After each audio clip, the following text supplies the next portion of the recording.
Nagbabalik ang PTV Sports, nostalgia, kasaysayan at iba pa. Ating sariwain yan kasama si sports memorabilia collector Dr. Michael Rico Messina para sa isa na namang episode ng Treasures of the Game. Good morning, Doc. Good morning, Meg. Good morning, Daryl. And good morning sa mga teammates natin na nanonood dito sa Treasures of the Game. And Doc, alin ba yung mga dinala mo sa amin ngayon dito? Ano bang mga meron tayo ngayon?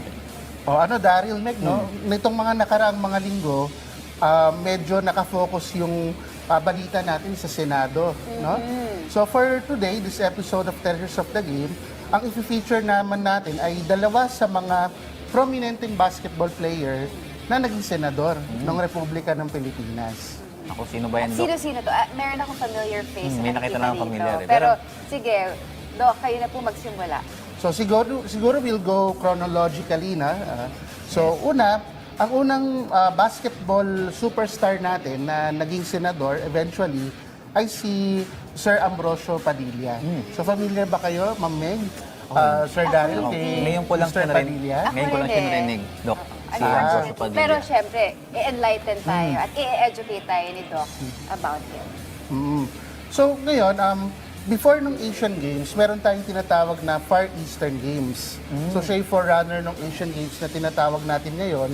At during those Far Eastern Games sa basketball, 9 out of 10 times tayo yung champion. So ang kalaban natin nun, China, Japan, Malaysia, tsaka yung ibang mga countries na malapit sa Pilipinas. So tayo yung namamayagpag sa basketball actually nung time na yon sa Asia. Just imagine, partner, no, 9 out of 10 games na nanalo ang Team Philippines. Powerhouse sila Yes. tayo nung mga And now, taon parang isipin mo what happened. Pagka sa international scene, medyo ngayon, lumalaylay. Yes. Compared with other countries na ang bilis ng pag-angat. So isa sa mga superstars back then, particularly during the tail end nung dominance ng Philippines in the Far Eastern Games, ay si Sir Ambrosio Padilla. So siya yung naging captain ng pinakahuling Far Eastern Games na dito sa Manila ginanap. Tingnan natin ano po bang Yan. tsura ni Ambrosio. One of the legends nga to sa Philippine basketball. So papakita lang natin, ito ay dalawang picture postcards ni Sir Ambrosio Padilla. So Ayan. pwede natin i-zoom siguro. Oo, sana i-zoom natin, Pakita direct. natin. Ayan. Ayan, Ayun pala okay. si Ambrosio. So yan, yung dalawang pictures na yan, yung naka-uniform siya, is from the Far Eastern Games, tayo yung nag-compete rin sa pinakaunang Olympics na naging official sport ang basketball. So yun ay ang 1936 Berlin Olympics. At si Sir Ambrosio Padilla, siya yung team captain nung koponan na yon na nag-compete doon sa Olympics na yon. And mind you, tayo yung nag-fifth place pa doon sa basketball tournament na yon. Sa Olympics? Yes, sa Olympics, fifth place ang Pilipinas sa basketball. And until now, yan yung pinakamataas na placing ng any Asian team sa basketball sa Olympics. So, hindi China, hindi Japan yung may record. Philippines yung may record ng pinakamataas na ranking ng isang Asian team sa Olympics sa larangan ng men's basketball. Ever since po talaga, very much into basketball ang mga Pinoy, no? Oo, talagang dati pa lang talaga, no? At mas maganda dati kasi talagang tayo nangamayagpag. Pero Doc, kwento mo naman yung isa, naka-jersey siya and then itong nasa kaliwang picture niya is parang nakasuot siya ng isang uniform ng isang sundalo ng, I think, nung mga dati-dati pa, mga panahon pa ng Espanya. Ano po ba yung picture po niya yun? So, di ba ngayon yung mga estudyante, pag yung grad pic, ganyan, meron siyang picture na naka-toga, tapos meron naman parang fantasy shots or parang creative shots. Yan. So, back then, meron na tayong mga creative shots din. So, ito, yung shot ni Sir Padilla doon sa postcard na yon ay pang revolusyonaryo or pang sundalo ng Pilipinas. Parang ang nakikita ko nga, nung una ko siya nakitimitig, no? Parang yung portrait ni Gregorio del Pilar, ganun ang Ako rin dating. nakalaw Yes, kayo oo. na parang ano siya, makasaysayang hero. Oo, parang akala rin namin kayo natural hero, pero yun pala isang legend pagdating sa Philippine basketball. Ano naman ang sunod natin mapakita dyan ngayon, Doc? Pero pansinin ko lang yung uniform ng Ayan, basketball sige, sige. players natin, no? Talagang ang ikli ng shorts. Ay, oo, talagang Tsaka may sinturon. may talaga. Sinturon. Tapos parang naka-high cut pa yung rubber shoes nila. Yes. Hindi pa ganun ka ano yung mga sapatos nila. No? Yung nasa NBA nga, parang ang basa ko dati is yung sapatos nila is parang Converse pa ang datingan ng sapatos sila. At di pa yung mga nakikita natin ngayon na rubber shoes. Talagang makikita po natin yung paano po nag-start yung rise po ng Philippine basketball.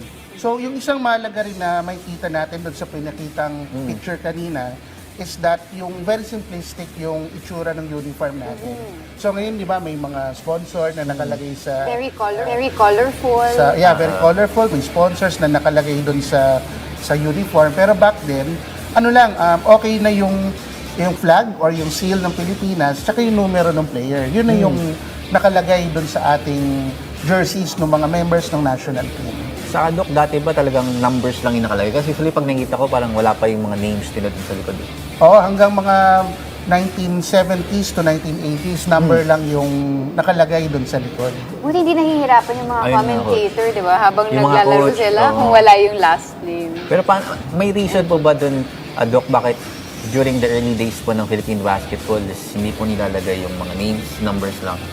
I think it depends on the leadership din nung team, nung nag-handle nung team, kung prefer niya. So, merong mga teams before na nakalagay na po yung mga last names. Actually, doon sa research ko, mga 1980s nag-start. Okay. Particularly pag mga national teams. But prior to that, mostly doon sa likod, yung number lang yung player yung nakalagay. Ito naman, Doc, lipat naman tayo sa iyong next item. Ano bang next natin ipapakita dyan sa inyong mga koleksyon? Yan. So from one former senator to another former senator. So ang papakita naman natin ay some Holy Grail cards ni Sir Robert Jaworski. Ayun. Ayan. So ito yung unang card na papakita natin. Ayan. Anong year ba yan, Doc? Ang picture niya ni Jaworski? Ayan. So ito, itong unang unang card na ito ay ni-release noong 1974. So ang dinedepict niya ay yung national team natin na nag-perform or nag-play dun sa 1973 na World Basketball Championships sa Brazil. Tsaka sa Puerto Rico, tsaka sa 1974 Asian Games sa Tehran, sa Iran. So some of the notable players na kasama doon sa team na yon, mga legends yun lahat sina Amon Fernandez, Bogs Adornado, Mga legends. oo. Ayan, so among several of the legends po. So yan, yung nasa picture natin. So that's my copy nung card. Itong pinapakita ko sa inyo. Ilang taon si Jawon yan? Ako, batang-bata pa si Senator Pogi-pogi Jaworski. pa rin. Pogi pa si Joe dyan, Doc. Matili idol ang peg. So, para dun sa mga collectors natin, so yung mga cards na yan, yung buong team, meron siyang tinatawag na portrait card, tsaka meron din tinatawag na action card. So, itong kanina, yung nasa picture natin is yung portrait card. Pero yung action card naman, parang, while on action, yun yung picture na In-game. nandun sa card niya. Oo. So, para makompleto mo yung collection ng cards na yan, kailangan lahat ng players ng team, meron ka nung picture card, tsaka meron ka nung action card. Ano po to, Doc Rico? Yan. So ito naman, kung ito ay from Coca-Cola na promo, so ito naman sa Ginebra San Miguel na promo. So ito naman from Coach Jaworski's playing days with Ginebra. Particularly the 1992 season ito. And never say die, era yan, Doc. No? Yes. So ang feature naman ito, kulay dilaw yung card, red background, tapos sa gilid merong printed na signature nung player. So kung titignan niyo po, teammate Meg, teammate Daryl, sa gilid may pirma may siya, signature. Bobby Jaworski. Talagang ingat na ingat si Doc Rico eh. Saka ngayon lang ako nakita teammate ng ng talagang PBA legend na may ganitong card. Kasi usually, ang kalat ngayon, mga NBA cards lang na nakikita ko usually. So, nakakatuwa na makita ng ganito. Naghahanap din po ako ng mga ganyang cards, Doc. Sa totoo lang. Pero, Doc, paano niyo po ba na-attain itong card na to? Ito bang sign na to is part na rin po ng naging promo during that time? Yeah, so during the 90s, part talaga siya nung promotional na promotion ng product nila. Tapos, para makompleto mo naman yung buong set, so I think 12 players sila dun sa team. So you need to have all of the 12 cards ng mga players. So yung ilan sa mga mga teammates na sina Dondon Ampalayo, Nonoy Cuatico, Manny Victorino, just to name a few. Meron din silang mga ganyang Nasa sariling card rin nila. Oo. Doc, curious lang ako, paano nyo to kinukulat? I mean, where do you purchase it before? Okay. So usually, nakuha ko sila sa mga fellow collectors din, mga Philippine basketball memorabilia collectors din po. Mostly po sa social media kasi minsan po yung mga collectors din, sila yung nag-message sa akin na, "Oh, Doc Nico, baka interesado ka dito or sa ganitong item or sa ganyang collectible." So kung tingin kong makadagdag siya dun sa current collection ko, so I acquire the item na rin. Alam mo, partner Daryl, sana up until now, merong mga ganito.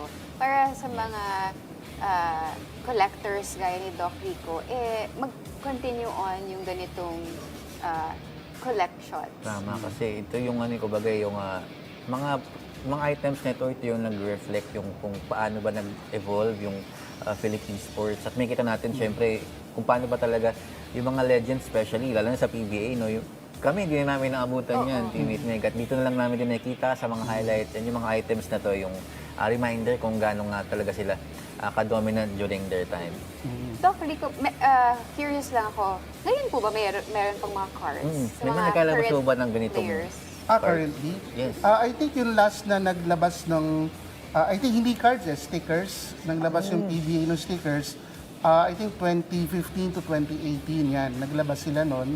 Pero afterwards, as far as I can remember, wala nang in-issue na bagong stickers or official cards yung PBA. So maybe that's one thing na pwedeng pag-isipan ng PBA, no? Na Especially baka yung mga- pwedeng i-update yung Mag-50th mga cards anniversary natin. pa naman oo. sana. Mga bagong legends like Jumar Fajardo, who is already Hall of Famer, na magkaroon din ng mga memorabilias. Yes, tama. Pero ito, Doc, no, ito mga ganitong klaseng card during that time, 90s na banggit mo, no, parang, siyempre kung bata ka, para may instances, pwede mo siyang mawala, no? Pero ngayong, given na legend na ito mga ganitong klaseng players, kumbaga, umaangat din ba yung price value ng mga cards na ito? Oo. Meron akong mga items sa collection na nung binili ko siya several years back, hindi siya masyadong mahal. Pero since parang nagkakaroon kasi ng increased interest na for Philippine basketball history and memorabilia. Lalo na ngayon yung national team natin unti-unti umaangat. At yung PBA, unti-unti yung interest sa PBA, bumabalik na rin naman. So nagiging mas valuable yung mga items din ngayon as far as the collectors are concerned. Doc Rico, may nakita pa akong isang item. Can you tell us more about it? Okay, so ito ay ni-release noong 2021. Oh, recently. Recently lang Medyo ito. recent. Yeah. Recent lang. So ito ay isang postcard. Yan. Stamp actually. Stamp. So it features si Senator Jaworski here. It's a first day cover. Yan. Tapos, it commemorates the 75th anniversary ng Philippine Post Office. Okay. So yung mga legends of different sports, in-honor nila. So kasama dito si, of course, Senator Jaworski. Kasama rin dito si Mon Fernandez, na i-honor din siya. Tapos other sports din like Ma'am Bongku, tsaka yung ibang mga legends from different sports, nagkaroon ng isang event para mabigyan sila ng commemorative stamp nila. Partner, dito mo makikita yung napaka-legendary nito ni Jaworski. Up until yung time niya before when he started. Up until now, talaga namang madami pa rin mga Marami pa rin umiidolo. collectibles na inilalabas in his honor. Yeah. Saka ito, Doc, itong staff nito from, kumbaga sa post office, parang bihira na rin gumagamit yung dahil nga given the electronic devices na meron tayo ngayon. Pero nakakatuwa pa rin na nakita na they're still producing mga ganitong klaseng stamp. Pero may iba pa buka yung stamp na nakulit po dun sa naging event po nito, nakuha po niyo to. More on nag-focus ako dun sa stamps ni Jaworski at Fernandez kasi sila yung basketball players na nakasama dun sa set. So, ayan. So, I think this goes to show na great basketball players can transition into other fields, no, Tama. sa ating bansa. So, not just sports but also in In politics. politics. Ayan, again, maraming salamat po, Doc, sa isa na ng mga masayang usapan. honor again. Dami na naman tayo natutunan kay Doc dito sa Treasures of the Game.